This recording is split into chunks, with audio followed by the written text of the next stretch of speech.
All right, more updates from the April update. Two things, those are technical, sort of technical.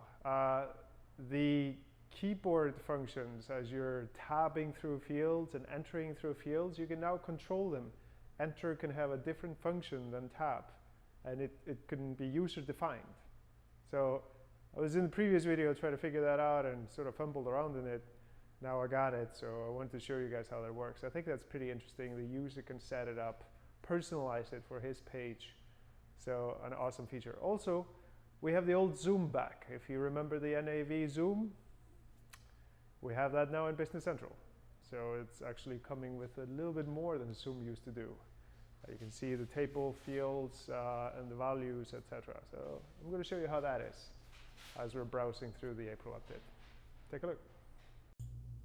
Okay, so let's take a look at two interesting additions. So one of them is the difference between quick entry and just tapping through. So if I'm in here, and I was actually trying to do this in a previous video and I got confused, but now I got it. So let's take a look at how that works. If I tap through here, I just go through the next one. And if I hit enter, I also go through the next one. But if I go into here and personalize, I can, for example, pick this field, click here and say exclude from quick entry. So I don't want it to stop here.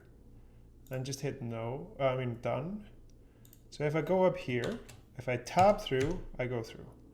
But if I enter through, I pass it. So that's a very useful thing. Enter through, I pass. Tap through, I go through. So very nice. Another interesting thing is that I can inspect the page. So if I wanted to see all the fields are on this page, and which page this is, I can hit Ctrl Alt F1, which is inspecting the page. And it comes up with this sidebar here. It tells me this is sales order page number 42. Table is 36. Okay, the old numbers are showing up here. Anybody has remembered or worked with that would be happy to see this. I can then view the table.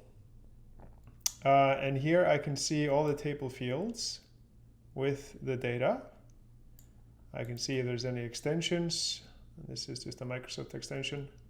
And if there's any filters applied. So you can see the filters. This is really useful. I can then inspect the entire page.